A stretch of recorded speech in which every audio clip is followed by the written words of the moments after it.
Shalom, shalom, bien-aimés dans le Seigneur. Nous sommes dans la joie de pouvoir nous retrouver comme tous les lundis et de pouvoir partager la parole du Seigneur. C'est votre bien-aimé, le pasteur Philippe Mukenge, pour votre émission Louons l'Éternel, une émission qui traite des cantiques, une émission qui parle du Seigneur, une émission qui partage réellement la parole du Seigneur sur base des cantiques et une émission qui nous permet de pouvoir comprendre l'adoration, la louange, comprendre la célébration, n'est-ce pas, comment célébrer le Seigneur.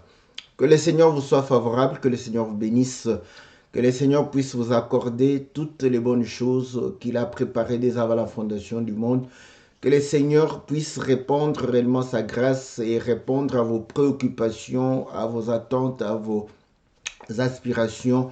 Que le Seigneur puisse vous accompagner et manifester sa présence dans votre vie et que le Seigneur puisse vous abonder de toutes les bénédictions parce qu'il est réellement notre Dieu, notre Père, qui prend soin de nous en toutes choses. Bien-aimés dans le Seigneur, nous sommes dans la joie de pouvoir réellement nous retrouver et de pouvoir partager la parole du Seigneur. Mon souhait le plus ardent est que l'Éternel, notre Dieu, puisse vous accorder le désir de votre cœur, qu'il puisse vous assister dans la vie quotidienne afin que vous ne manquiez de rien et que vous ressusciez dans vos entreprises, dans vos activités, dans tout ce que vous faites. Que la main de l'Éternel puisse vous accompagner pour pouvoir vous assurer la victoire, la prospérité, le succès dans le nom puissant et glorieux de notre Seigneur Jésus. Que le Seigneur puisse nous renouveler afin de nous donner l'ambition, le zèle, l'audace de pouvoir réellement le servir, partager la parole du Seigneur, parler aux gens afin qu'ils comprennent les choses du royaume et vivre la parole du Seigneur pour pouvoir être un modèle là où on est. Cela est réellement la prière de mon cœur, que le Seigneur puisse vous permettre de pouvoir véritablement avoir la vie de la parole en vous. Voilà, bien-aimés dans le Seigneur, le souhait de notre cœur et nous pensons que le Seigneur qui sonde les cœurs et les reins va pouvoir réellement exaucer cela afin que vous soyez dans la joie et que vous puissiez élever le nom du Seigneur, célébrer celui qui est Dieu au-dessus de tout. Voilà, bien-aimés, nous saluons tous ceux qui nous soutiennent en nous assistant pendant les émissions. Que le Seigneur puisse se souvenir de vous, que le Seigneur puisse vous accorder réellement toutes les bénédictions et que le Seigneur puisse vous donner la victoire dans tout ce que vous pouvez avoir comme obstacle ou situation difficile. Salutations à notre bien-aimé Farid, nous saluons le bien-aimé Guilain, nous saluons aussi, n'est-ce pas, notre sœur Bibiche, que le Seigneur la bénisse, n'est-ce pas. Nous saluons la sœur Alice, nous saluons aussi le bien-aimé Jean Didier, nous saluons le bien-aimé Jean-Marie, nous saluons le bien-aimé Emmanuel Glory, nous saluons notre ami Jack Mess. Voilà, donc que le Seigneur le bénisse, Moustache et Jack Mess, que le Seigneur le bénisse. Nous saluons le bien-aimé Rocky, nous saluons, n'est-ce pas, la sœur Cathy, nous saluons le bien-aimé Christian, nous saluons le bien-aimé Pichou, nous saluons la sœur Cécile, nous saluons notre sœur Sylvie, nous saluons le bien-aimé Jean Gongo, que le Seigneur vous bénisse. Que nous saluons, n'est-ce pas, la sœur Bia, nous saluons le bien-aimé Gabin, nous saluons le frère David, nous saluons, n'est-ce pas, la sœur Francine. Nous saluons, n'est-ce pas, tous ceux qui vont pouvoir nous suivre, tous les hommes de Dieu qui nous soutiennent, tous ceux qui prient pour nous, tous ceux d'une manière ou d'une autre qui nous soutiennent, que le Seigneur puisse véritablement vous accorder toutes les bonnes choses afin que vous puissiez véritablement être dans la joie de pouvoir le servir. Voilà, bien-aimés dans le Seigneur, vous savez, comme tous les lundis, notre émission, c'est Louons l'Éternel. Nous allons expliquer la parole de Dieu. Nous avons intitulé La foi.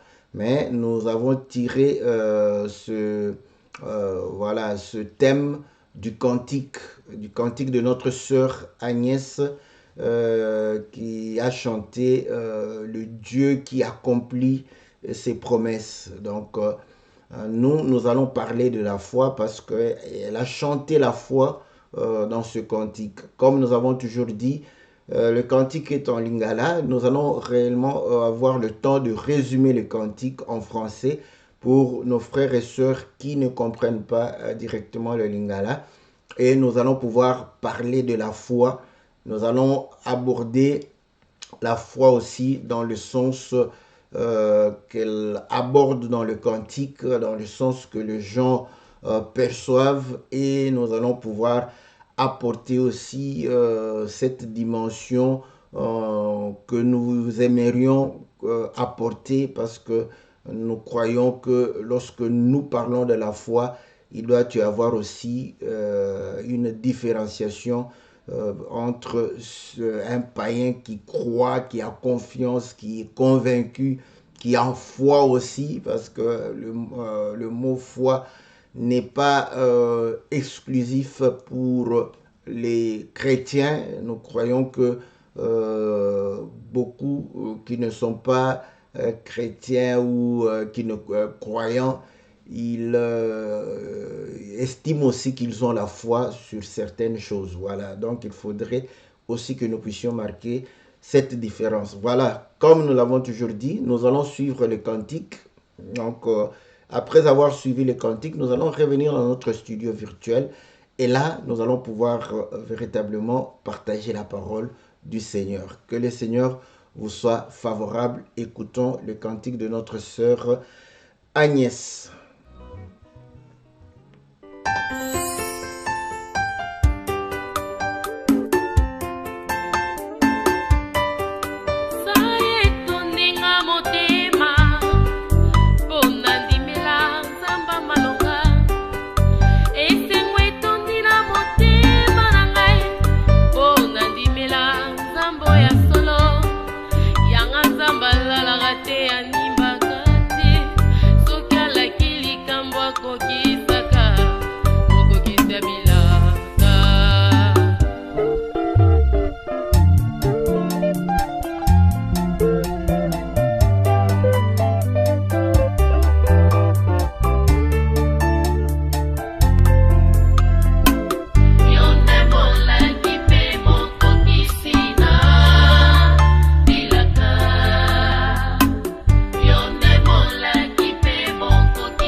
bacholi bazanga maloba yawe. Basilisaki elasi bazwaka misala te, bakomochola bango libabe. Olobaki bakozwa mokama ndeko oyo Yesu bazozela bilaka na yo. Bambule komo pusana bazobala te o, bakomo finga bango batula. Nzoka nzoto na bango ekoma tempelo na yo, babwei bozoba mokili mpona lokumu na yo Yesu bazozela bilaka na yo.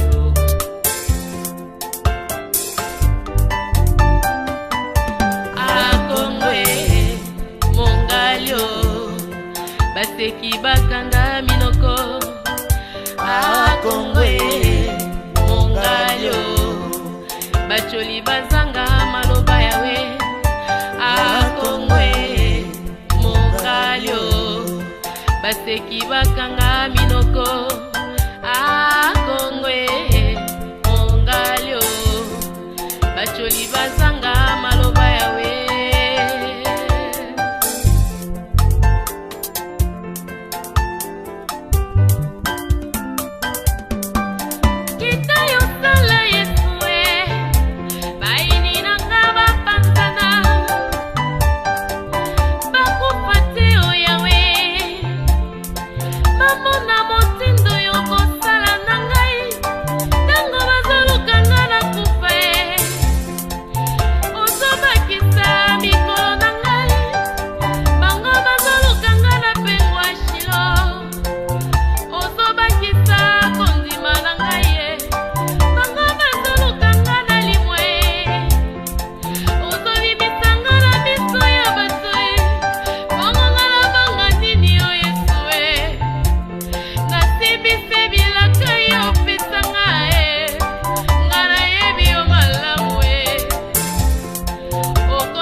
Voilà, bien-aimés dans le Seigneur, nous revenons dans notre studio virtuel pour pouvoir partager la parole du Seigneur. Nous bénissons la sœur Agnès qui a chanté et Dieu lui a donné une belle voix, elle s'est chantée, que le Seigneur la bénisse. Donc voilà, tous ceux qui nous ont rejoints, salutations, que Dieu vous soit favorable, que Dieu vous bénisse. Donc, elle a chanté que Dieu est le Dieu de promesses, il accomplit la promesse, lorsqu'il dit, il accomplit certainement. Voilà pourquoi le Seigneur Jésus nous a dit de demander et que lorsque nous allons demander, Dieu nous donnera tout ce que nous aurons à pouvoir demander. Elle croit en cela, donc elle croit à cette promesse. Voilà pourquoi elle évoque le cas de Pierre qui avait péché toute la nuit et le Seigneur va lui dire de pouvoir jeter le filet du côté droit et il avait déjà péché de ce côté-là. Après, il va pouvoir dire sur ta parole, je vais jeter le filet. Et lorsqu'il va jeter le filet sur la parole du Seigneur, il va pouvoir avoir de poissons et cela était un miracle qui était palpable. Et Dieu a promis que dans le pays de la promesse, il n'y aura pas de femmes stériles, ni des femmes qui avortent. Elle croit à cela, voilà pourquoi elle dit, il y a des gens qui sont mariés, qui sont dans le mariage et qui attendent et qui ne voient pas encore les enfants, mais Dieu fera toujours grâce parce qu'il est fidèle à sa parole. il va pouvoir l'accomplir. Voilà, beaucoup ont étudié, ils ont fini les études, mais ils ne trouvent pas de travail. Donc, que le Seigneur agisse à ce qu'on prétend maintenant qu'ils sont sous la malédiction. Voilà pourquoi ils ne savent pas travailler. Bon, ici, certainement, ce sont les hommes aussi, hein, les femmes. Voilà, bon, dans notre conception, n'est-ce pas, c'est très souvent, on voit toujours la femme, mais c'est aussi l'homme. Donc, voilà, âgé, mais toujours célibataire. Et pourquoi? Parce que elle se préserve et pourtant on se moque d'elle pour dire que elles ne sont pas mariées, elles sont sous la malédiction, elles sont bloquées, tout ça, et pourtant la plupart d'elles craignent le Seigneur, ne veulent pas se prostituer, se gardent pures pour pouvoir réellement ne pas déshonorer le Seigneur.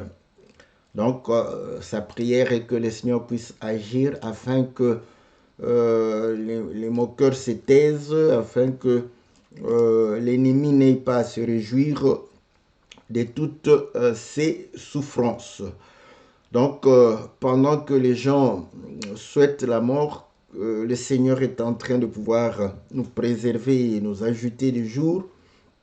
Et pendant qu'ils veulent que nous puissions régner la foi, le Seigneur augmente la foi. Pendant qu'ils veulent nous effacer, le Seigneur nous met en évidence. Voilà le cantique de notre sœur. Donc, vous voyez qu'elle croit à la parole du Seigneur, elle croit à ses promesses. Voilà pourquoi elle se dit que le Seigneur avait promis, donc cela va s'accomplir dans ma vie. Voilà, donc c'est le cantique que nous avons suivi de notre sœur Agnès. Voilà, que le Seigneur la bénisse. Donc voilà. Nous allons parler, ça c'est effectivement c'est la définition basique de la foi et c'est l'exhortation qu'on nous donne lorsque nous écoutons la parole et parfois c'est ce que nous avons envie de pouvoir entendre, ces encouragements pour dire que voilà, ça va réussir, ça va marcher parce que le Seigneur avait dit, donc ça ira. La foi, voilà, elle est agissante, il faut croire et elle va se manifester par la puissance du Seigneur, par le miracle, par ceci.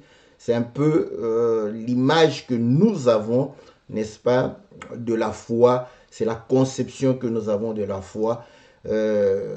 J'aimerais aborder, n'est-ce pas, peut-être dans un sens où nous n'allons pas rester comme définissant la foi comme simplement des simples encouragements. J'ai toujours donné ce cas parce que vous allez comprendre que en Europe, je prends le cas de la voiture. Donc, vous faites la théorie, vous avez réussissez. Et en Belgique, ici, on vous donne la possibilité de pouvoir avoir un guide comme chauffeur. Normalement, comme nous le disons, ils ont fait ces lois par rapport à leur culture, par rapport à leurs problèmes. Donc, non, parce qu'un Européen ne dépense pas son temps pour quelqu'un d'autre. Donc, ils ont fait cela parce qu'ils se disent que les parents qui ont les enfants qui veulent apprendre à conduire, ils pourront être leurs guides. Bon, nous, on a saisi cette occasion pour avoir des guides, mais vous allez voir que vous allez appeler votre ami, non, voilà, j'ai réussi le code et j'ai besoin d'un guide. Quand il t'apprend juste à déplacer la voiture. Quand tu démarres, et puis il te dit, mais la première, deuxième, il t'explique, première, deuxième, troisième, les vitesses. et un peu la conduite. Dès que tu sais déplacer la voiture, il dit voilà, c'est fini, c'est bon, en tout cas tu peux aller.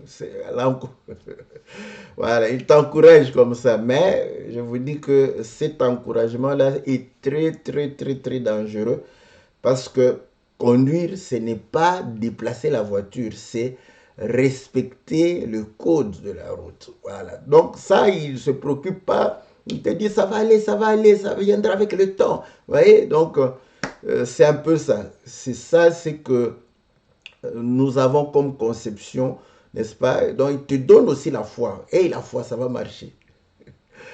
Vous allez voir encore un autre exemple. Vous avez des problèmes dans votre pays, vous fuyez là-bas, vous venez et vous rencontrez vos compatriotes. Ils vont vous dire, oh non, bah, non, vous avez droit à l'asile, tout ça. Ils vont vous dire, ah non, il faut aller, ça va aller, ça va aller. C'est comme ça qu'ils encouragent. Mais lorsque vous allez là-bas, vous risquez de ne pas, même si vous êtes en danger, vous risquez de ne pas être positivement accueilli. Pourquoi? Parce qu'il y a des règles, il y a des principes à respecter. Et l'asile, on ne l'a pas fait pour les pays du tiers-monde ou pour les Africains, tout ça. Ils ont fait ça pour eux-mêmes. Voilà. Je crois que l'Espagnol de Barcelone s'est réfugié en Belgique. Hein. Donc c'est un Européen, il s'est réfugié en Belgique.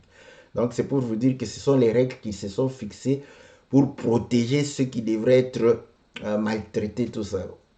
Pourquoi je raconte ça? C'est parce que vous allez comprendre qu'il y a deux façons de voir les choses. Les organismes qui aident les gens à pouvoir se réfugier, HCR, là-bas ils vont vous donner des éléments pour vous dire que voilà, les candidats à l'asile doivent remplir tel critère, tel autre, tel autre, tel autre. Ça, c'est vraiment l'aide qu'on te donne. Mais tes frères vont dire que ça va aller, ça va aller. Donc, ils te donnent la foi. Mais la foi, il risque réellement de te mettre dans des problèmes et dans des difficultés énormes. Vous voyez? C'est deux comportements. Eux, c'est de bonne foi, hein? C'est sincère. Ils t'encouragent dans la sincérité. Ils ont véritablement envie que ça réussisse. Mais ils n'ont pas d'autres informations si ce n'est que de te dire que non, sois courageux si tu parles. D'ailleurs, si toi-même tu pleures, ils vont pouvoir. Ce n'est pas parce que tu pleures, ce n'est pas parce que tu peux t'évanouir, tout ça. Non, il faut respecter les critères. Tu dois avoir les critères à remplir. Voilà. Donc, vous allez comprendre que ces deux attitudes-là peuvent te permettre, le courage aussi te permet, parce que quand tu es sûr de toi, tu pourras aussi réussir. Mais de ce côté ici, il y a trop d'improbabilités, donc d'éléments incertains. Donc, vous allez là où vous ne savez pas. Donc, c'est vraiment la définition typique de la foi. Donc, voilà, j'agis, on verra. Mais de ce côté ici, on agit de manière intelligente. Vous voyez? Donc, vous allez comprendre que, effectivement, si vous agissez de manière intelligente et que vous n'êtes pas sûr de vous-même, vous n'êtes pas certain, vous ne vous affirmez pas, vous risquez aussi d'échouer. Parce que c'est comme ça dans les jugements.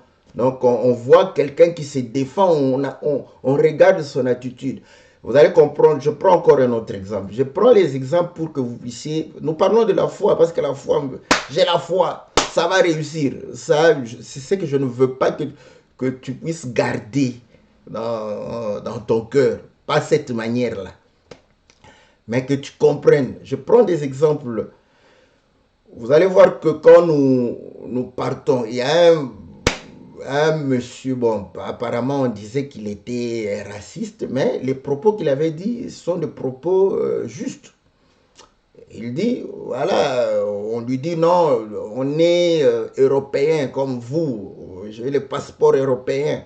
Il dit oui, tu as le passeport européen comme moi. Mais si nous sommes à la frontière et que moi j'oublie mon passeport, vous voyez, il a l'assurance. que s'il dit aux policiers de la frontière que voilà, je suis citoyen européen, je suis hollandais, je suis français, on va le laisser passer. Mais toi, si tu oublies, il sait qu'on ne va pas te laisser passer, tu dois prouver que tu es européen. Donc, vous voyez, il avait cette assurance-là, que même s'il oublie ses papiers, on va le faire passer. Ouais. Pourquoi? Parce qu'il sait que bon, lui, on va voir, c'est un blanc, donc on dit que voilà, il n'est pas un Africain, il n'est pas un Asiatique, donc il est européen. Maintenant, on va lui dire de quel pays, il va dire voilà. Et c'est la même chose quand, même pour nous, n'est-ce pas, si vous êtes à l'aéroport et qu'on vous présente votre identité, ils commencent à pouvoir réellement vous tester. Ils savent, si c'est ton identité, ils savent comment la personne va réagir. Parce que la personne peut être calme, mais à un certain moment, tu vas trouver que non, mais c'est quoi ça? Ce sont mes papiers. Vous voyez, cette assurance, ils vont voir l'assurance, comment vous êtes en train de parler, comment vous réclamez vos droits. Ils peuvent se dire, ok, c'est bon, remettez-lui. Vous voyez, l'assurance. Mais par contre, si vous hésitez, ils peuvent vous compliquer, tout ça. Pourquoi? Parce qu'ils trouvent que vous n'êtes pas. Donc, l'assurance, c'est une bonne chose. Mais l'assurance sans l'intelligence, sans le respect des règles, c'est se mettre en danger. Voilà ce que je voulais pouvoir dire. Pourquoi? Parce que vous allez voir, beaucoup de gens sont contre la religion parce qu'ils disent que la religion est l'opium du peuple. Ouais. Le peuple est là, Dieu va faire. Ils ont la foi que Dieu va faire. Mais comment Dieu va faire, ils ne savent pas. Comment Dieu... Ils ne savent pas. Bon, oui, comment Dieu va faire, même nous ne savons pas. Mais maintenant, comment Dieu va faire pendant que toi-même tu as croisé les bras. Voilà. Donc, vous voyez, cette foi-là où vous croisez les bras et vous dites que Dieu doit faire, c'est une foi dangereuse. C'est une foi que nous sommes en train de pouvoir prêcher pour que nous puissions ne pas concevoir la foi de cette manière-là. Cela étant dit, n'est-ce pas, nous allons prendre une définition biblique de la foi et vous allez voir que nous pouvons faire des applications assez différentes de cette définition. Lisons dans le livre de Hébreux, qui est le livre où on a défini la foi. Nous sommes dans le livre de Hébreux chapitre 11. On dit, or la foi est une ferme assurance des choses qu'on espère, une démonstration de celles qu'on ne voit pas. Voilà. Donc, vous voyez, c'est une ferme assurance des choses qu'on espère, une démonstration de choses qu'on ne voit pas. C'est ça la foi, selon les Écritures. Et vite, c'est comme ça que nous disons qu'on n'explique pas ou on ne comprend pas la parole de Dieu dans les termes linguistiques, syntaxiques de votre Bible. Parce qu'ici, c'est exactement, vous allez comprendre que quand il a la ferme assurance, non, si je prends la voiture, je peux conduire, il a la ferme assurance. Et il fait une démonstration de choses que vous ne voyez pas, il conduit, il maîtrise. Mais bon, l'accident peut vite arriver. Vous voyez? Donc, vous allez voir que quelqu'un peut agir de cette manière sur base de cette définition. Voilà, c'est la foi. Donc, j'ai la foi, je vais faire. Donc, c'est comme ça que les gens peuvent agir.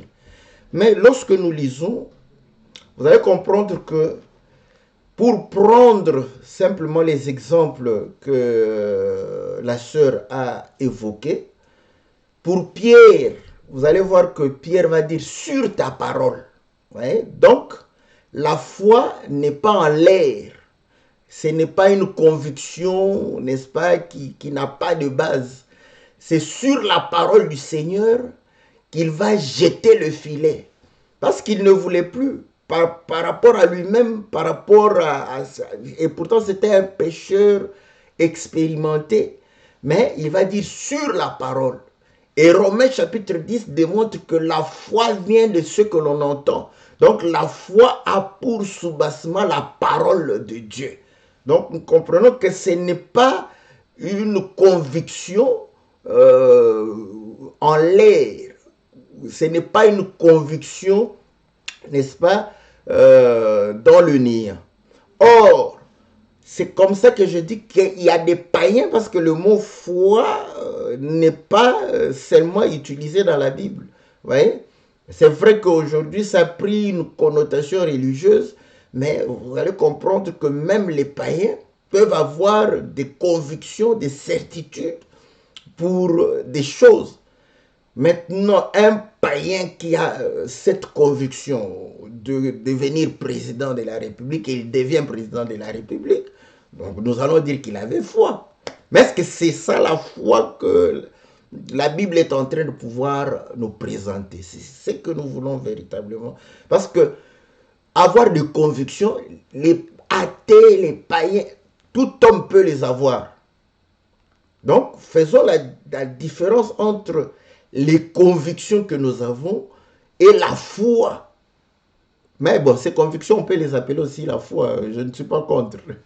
On est en démocratie. Donc, si quelqu'un dit que j'avais la foi, et c'est... moi j'accepte. Mais, vous allez comprendre que comme l'Écriture dit, n'appelez pas conjuration ce que ce peuple appelle conjuration.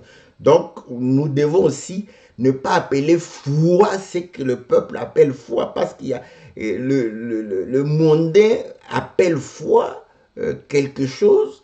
Notre définition de foi ne doit pas être exactement la même chose qu'un mondain, un non-croyant, un athée. Vous croyez ceux qui ont fait l'avion, voilà, ceux qui ont commencé à faire l'avion. Suivez l'histoire, ils ont cru, ils avaient même ils se sont fait des ailes, ils croyaient qu'ils pouvaient voler et ils ont fini par voler. C'était la foi, donc nous pouvons dire que c'était la foi. Mais en tant qu'enfant de Dieu, vous allez comprendre que notre foi doit être différente, n'est-ce pas, de la foi qu'a un païen ou un non-croyant. Et ici, la Bible dit que c'est une ferme assurance. C'est pourquoi j'ai parlé de l'assurance. Donc, on doit avoir l'assurance, n'est-ce pas, des choses qu'on espère. Or, les choses qu'on espère, ce sont des choses qu'on ne voit pas. Donc, dans le livre de Romains chapitre 8, Romains chapitre 8, nous lisons, n'est-ce pas,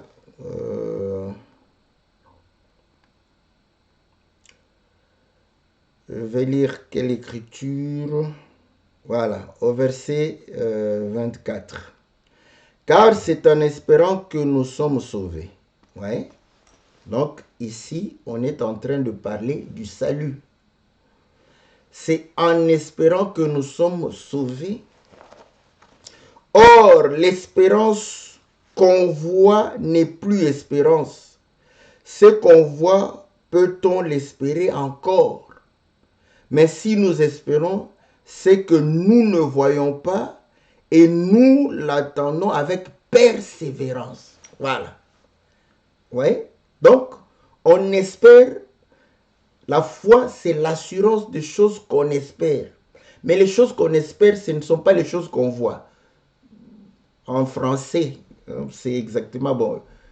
Je n'ai pas le mariage. Tu n'as pas, mais tu as l'assurance. Tu as la ferme assurance que tu vas te marier.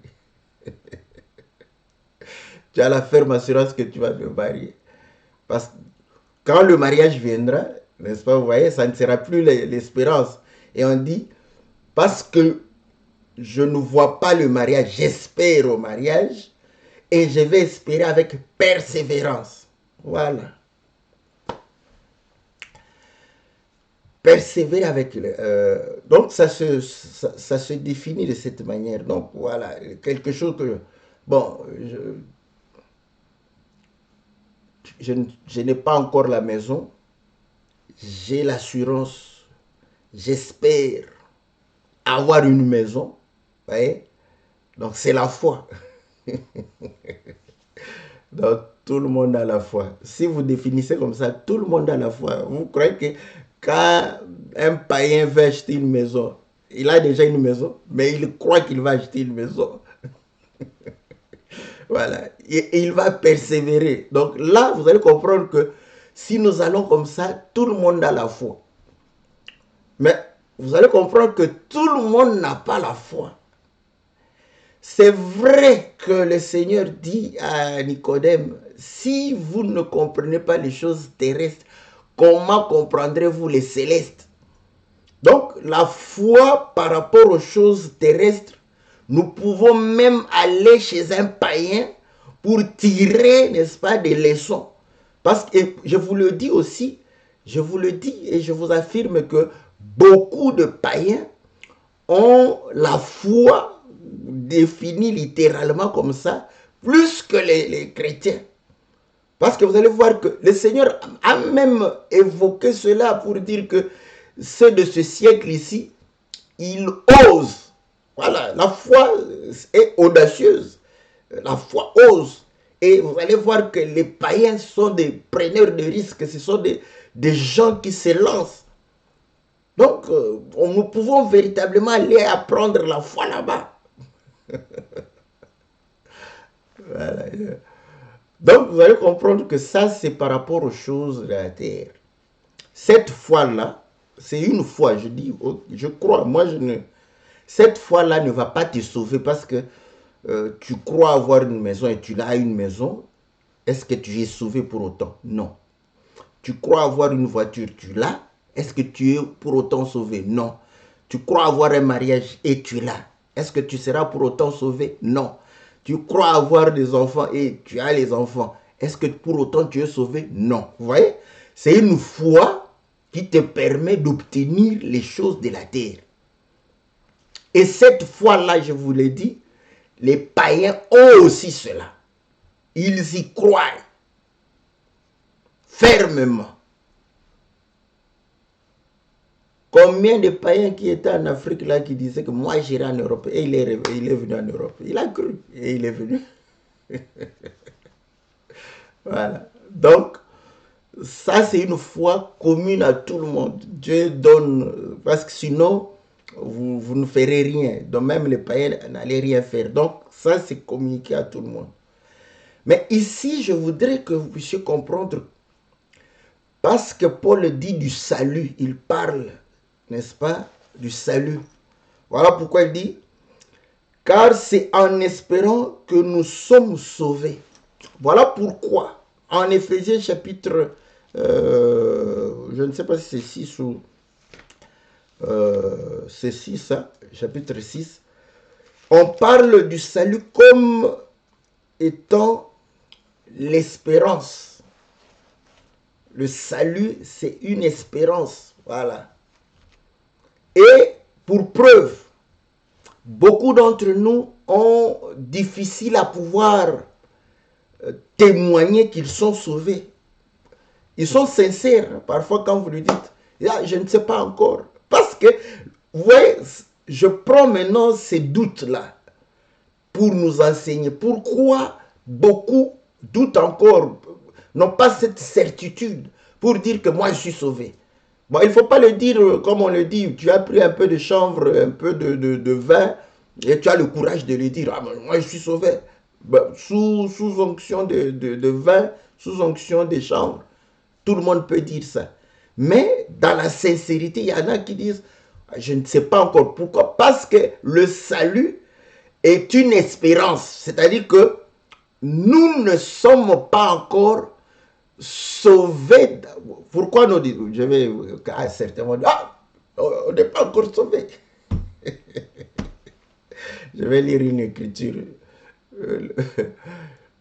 C'est-à-dire que nous sommes sauvés. Je dis Amen. Mais nous sommes sauvés. Vous allez voir que c'est notre âme qui a été rachetée. Mais le corps ici subit toujours la malédiction, la mort. Sinon, on n'allait plus mourir. Et les Écritures confirment, n'est-ce pas, que effectivement, nous sommes, n'est-ce pas, sous ce corps qui n'est pas encore racheté, ce corps qui n'est pas encore, n'est-ce pas, sauvé, entre guillemets.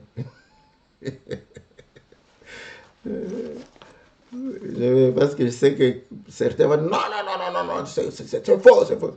Oui, on est sauvé. Mais pourquoi le doute? Le doute subsiste parce que nous sommes encore dans cette chair du péché.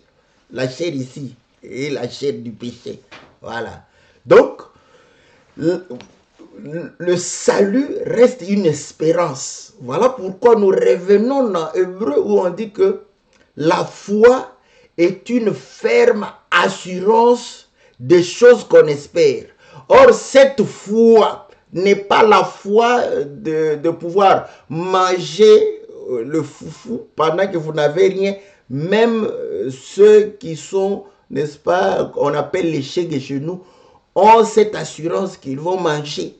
Même s'ils ne savent pas comment, cette foi-là, tout le monde l'a. Mais la foi que nous avons doit être la foi du salut.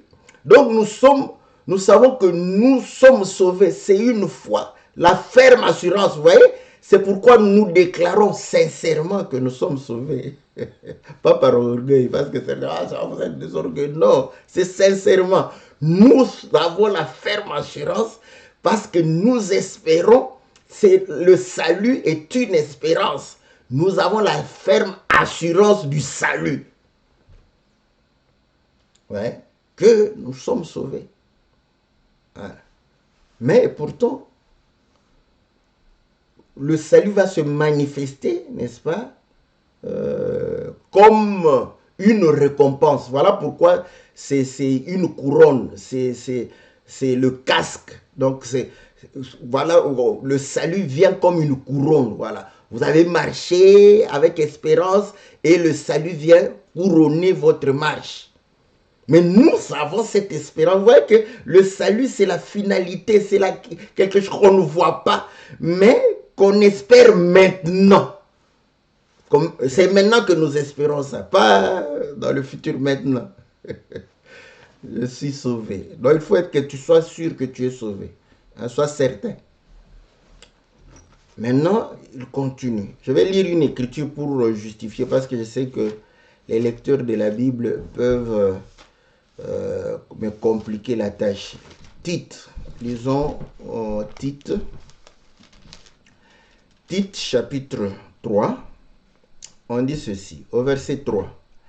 Car nous aussi, nous étions autrefois insensés, désobéissants, égarés, asservis à toute espèce de convoitise et de velléité, vivant dans la méchanceté, dans l'envie, dignes d'être haïs, et nous haïssons les uns les autres.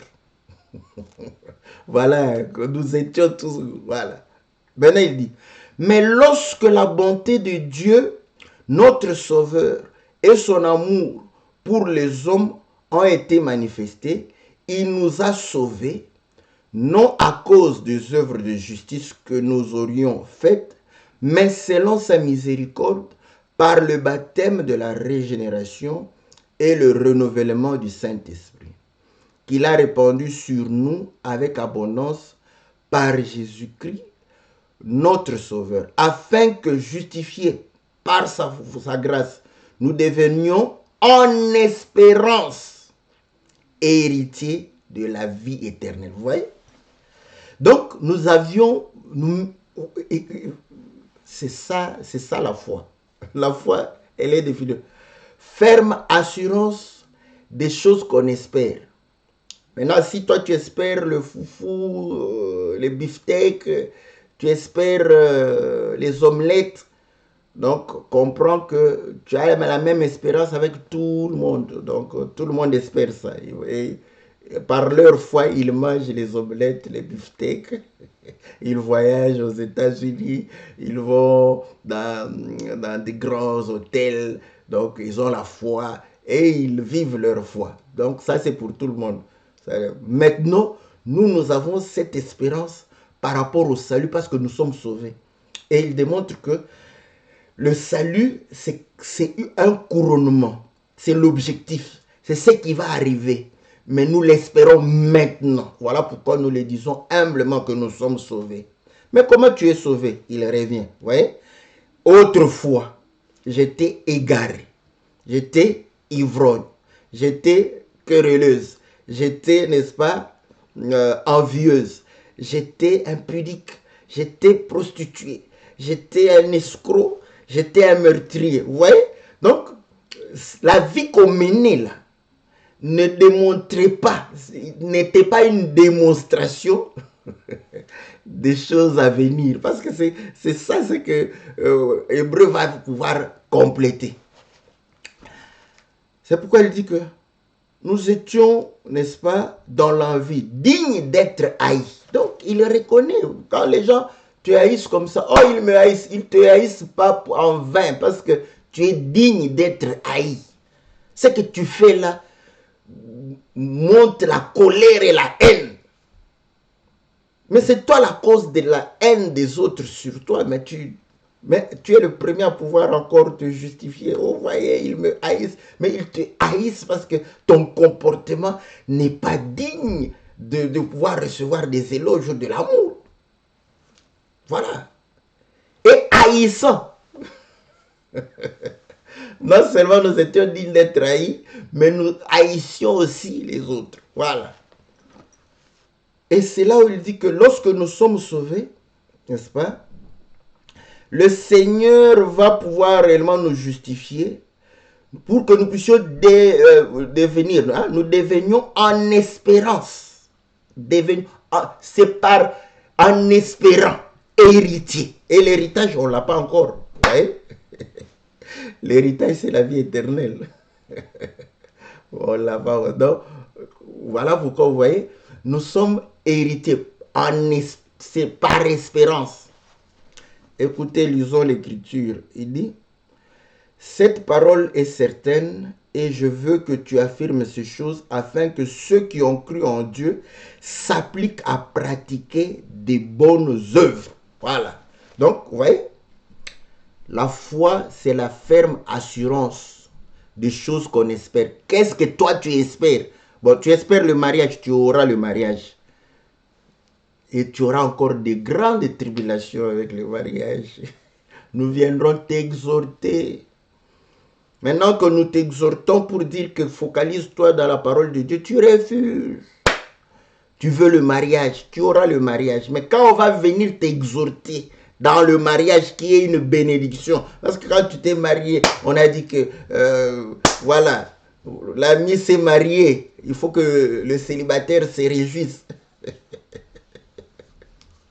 Maintenant quand on viendra, Dieu t'avait béni. Dieu t'avait béni par le mariage. Dieu t'a béni du mariage. Maintenant quand on vient avec la parole de Dieu, pourquoi tu n'écoutes pas? Pourquoi tu n'écoutes pas? Donc vous allez comprendre que ceux qui espèrent ces choses-là, mais nous espérons le salut. Et pour cela, vous allez comprendre qu'on dit une démonstration des choses qu'on ne voit pas. Wow. Mais qu'est-ce qu'on ne voit pas? C'est le salut. Mais il faut faire la démonstration que tu es sauvé. Il ne faut pas dire simplement dans la sincérité, je suis sauvé. Tu es sauvé, mais dans des bars, dans des boîtes de nuit, dans l'escroquerie. Là. Comment tu... tu es sauvé, mais la calomnie, tu ne cesses point. La médisance, c'est... Donc, tu es sauvé avec la médisance, tu es sauvé.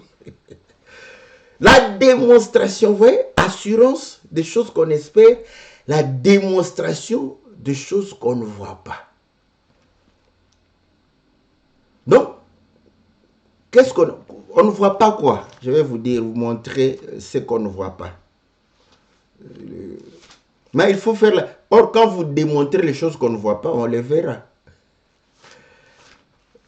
Lisons dans Romains chapitre 8. On dit au verset 19. Aussi la création attend avec un ardent désir la révélation des fils de Dieu. Car la création a été soumise à la vanité, non de son gré, mais à cause de celui qui l'y a soumise, avec l'espérance qu'elle aussi verra l'affranchissement de la servitude, de la corruption, pour avoir part à la liberté de la gloire des enfants de Dieu. Voilà. Ouais. Donc, vous allez comprendre que les fils de Dieu, n'est-ce pas? Quand vous étiez mondain, vous ne pouviez pas le voir. Vous ne pouvez pas voir le Seigneur. Donc nous faisons la démonstration. Le Fils de Dieu, c'est le Seigneur, hein? Le Fils unique. J'aime bien ça. Parce qu'on ne le voit pas. Vous voyez? Donc, quand tu as la foi, tu dois faire la démonstration parce qu'il est le salut. La démonstration du salut. Donc, démontrer Jésus qu'on ne voit pas, afin que ceux qui ne voient pas Jésus voient Jésus par la démonstration que tu es en train de pouvoir réellement manifester.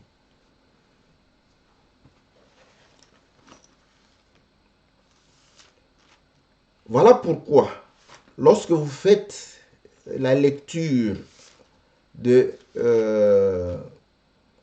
Hébreux chapitre 11, vous allez voir que la Bible dit, on parle de Noé qui a construit. Mais Noé n'avait pas vu le déluge. Maintenant, c'est matériel didactique, vrai matériel didactique. Hein? C'est ici. Parce que de l'autre côté, Noé n'avait pas vu le déluge. Mais il a cru. Il a fait la démonstration. Pendant que les autres ne voyaient rien, Noé est en train de construire l'arche. Pas au bord de la mer, parce que au bord de la mer, on s'est dit qu'il veut, il veut pouvoir naviguer, aller se promener, parce qu'on construit les bateaux près de la mer. Vous savez comment, parce qu'il faut construire le bateau sur la terre, mais vous n'allez pas le construire très loin. Mais lui maintenant, ce n'était pas au bord de la mer. Les gens se demandaient peut-être, mais il va amener ce bateau comment jusqu'à la mer. Ouais, il fait la démonstration des choses qu'on ne voit. Parce qu'on ne voyait pas le déluge. Lui, il fait la démonstration comment se préserver ou échapper, n'est-ce pas, aux eaux des déluges.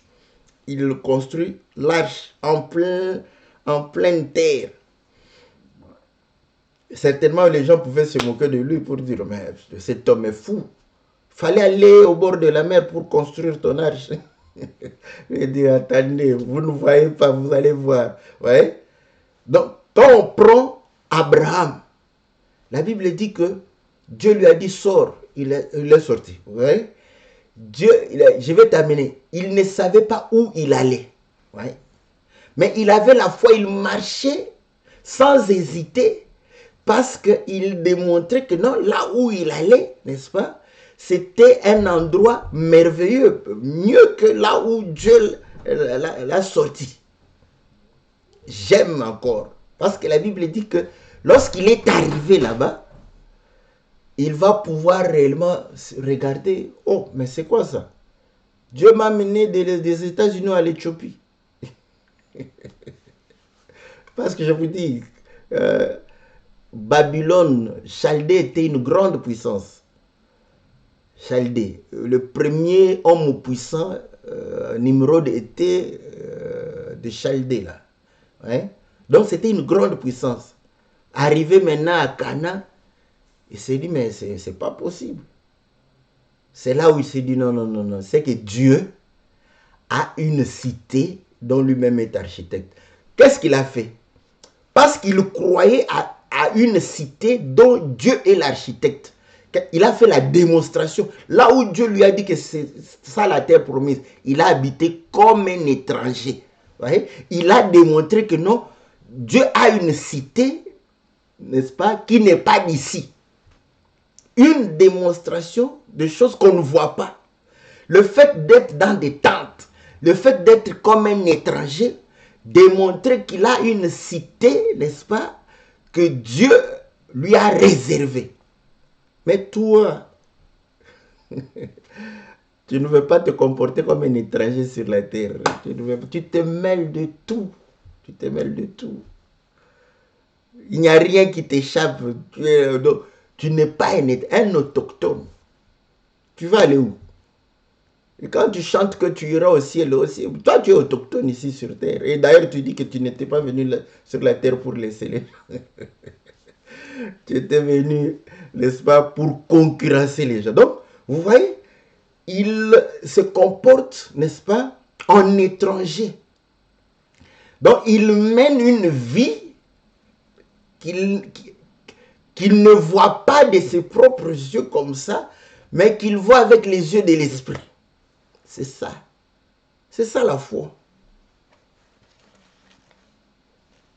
Et on dit Isaac, Jacob, qui ont hérité la même promesse, ont fait la même chose.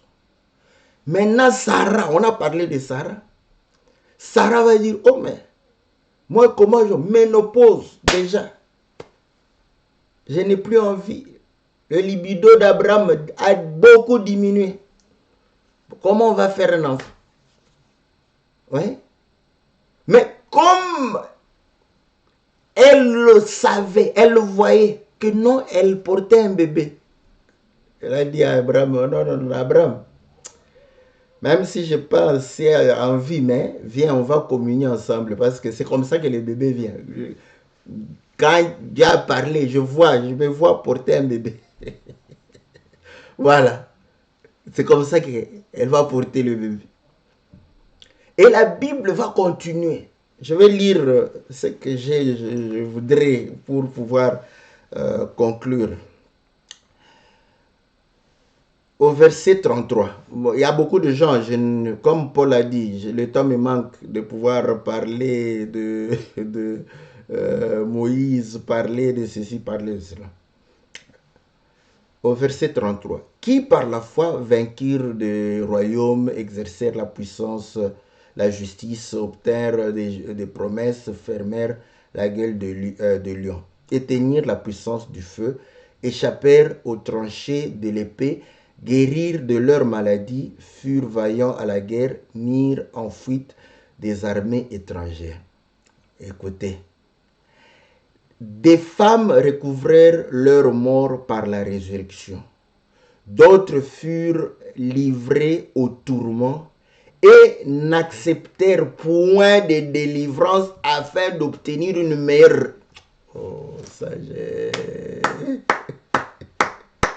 j'aime ça. Ça, c'est beau. C'est ça la foi. Ouais. Donc, elles avaient la foi, elles ont refusé d'être délivrées. Mais toi, est-ce que tu peux vraiment comme ça, Dieu te dit, bon, veux-tu que je te délivre ou tu veux mourir pour avoir une meilleure résurrection? Papa, délivre-moi, papa, délivre. Alléluia, parce que quand tu regardes ce que tu vas laisser, tu te dis, oh non, délivre-moi, j'ai encore à pouvoir jouir. N'acceptèrent point de délivrance afin d'obtenir une meilleure résurrection. D'autres subirent de moqueries et de fouets, les chaînes et la prison. Ils furent lapidés, sciés, torturés. Ils moururent tués par l'épée. Ils allèrent ça et là, vêtus de peau de brebis, de peau de chèvre, dénués de tout, persécutés, maltraités. Ouais. Vous allez comprendre que ces gens n'ont pas voulu une délivrance. Parce qu'ils ont, c'est ça. Ils ont dit non, nous préférons garder la foi, vivre la justice, vivre la parole. C'est ça la véritable foi. Maintenant, si vous avez cette foi-là, tout ce que vous faites ici, vous devrez avoir foi de pouvoir recevoir cela. Parce que je me dis, parlons des sœurs, parce que pour le mariage, les sœurs aiment bien le mariage. Quand tu es... Parce que bon, d'abord c'est trop difficile qu'une femme, une sœur soit moche. C'est trop difficile, je dis bien, c'est trop, à moins que ce soit des déformations, n'est-ce pas, des anomalies.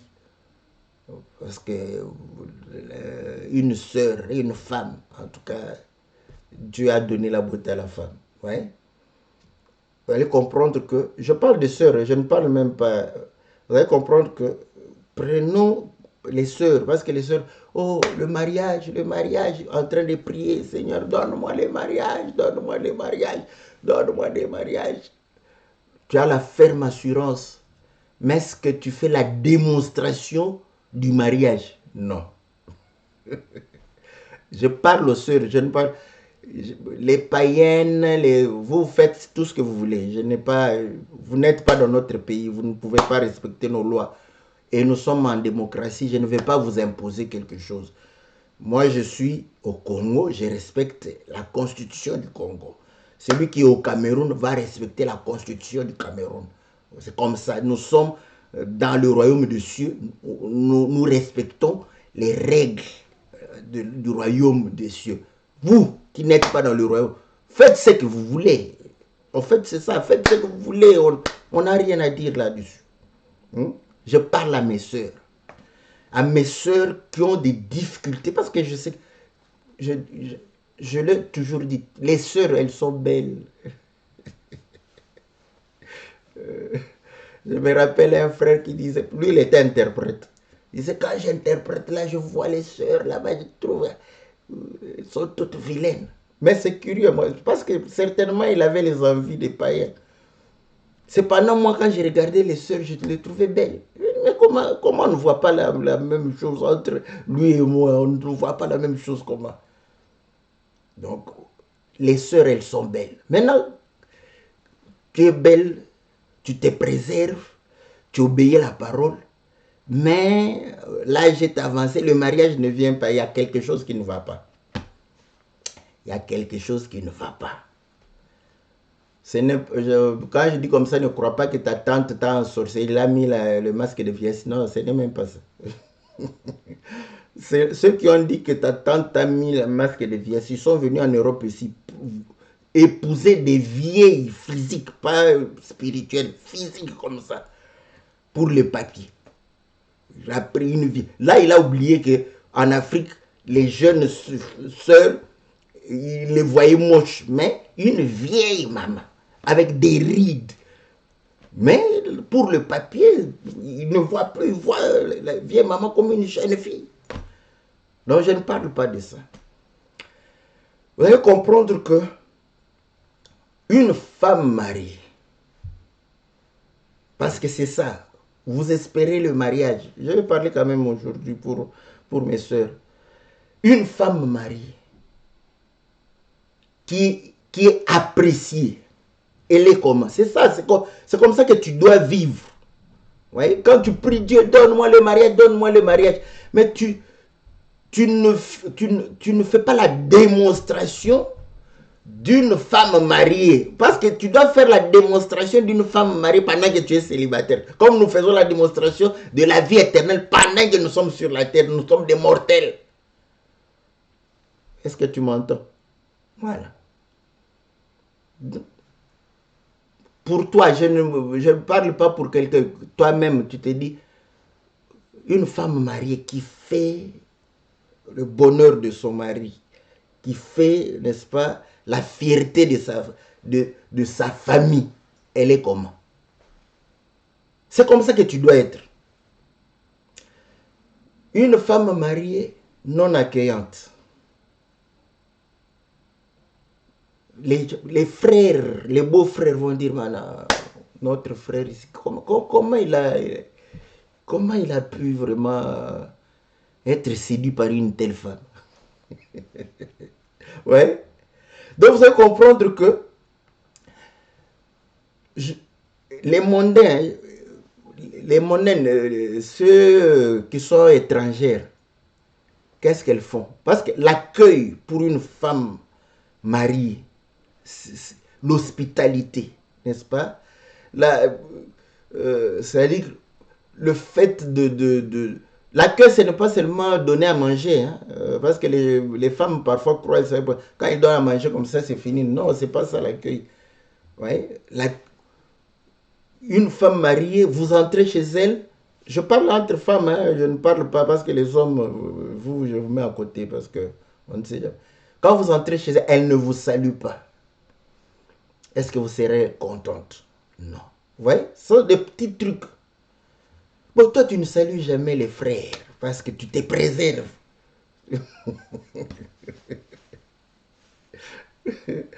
Voilà. Là, il faut un puissant rédempteur pour qu'il puisse oser, n'est-ce pas, t'aborder. Tu pries le mariage, mais tu ne sais même pas dire. On ne te dit pas de te donner aux frères. Non, non. Le salut. Comment ça va? Ça, ce n'est pas de la provocation. Ça, c'est ce qu'une femme mariée peut faire. Quand un visiteur vient, la moindre chose, comment ça va? Tu as bien marché. Tu as besoin d'eau. Des trucs simples. Mais toi, tu ne fais jamais ça. Bon, comment pas de démonstration de femmes mariées. Hein? Je ne parle pas du lit, hein, parce que là, pour démontrer femme mariée, le lit de femme mariée, là, tu es experte.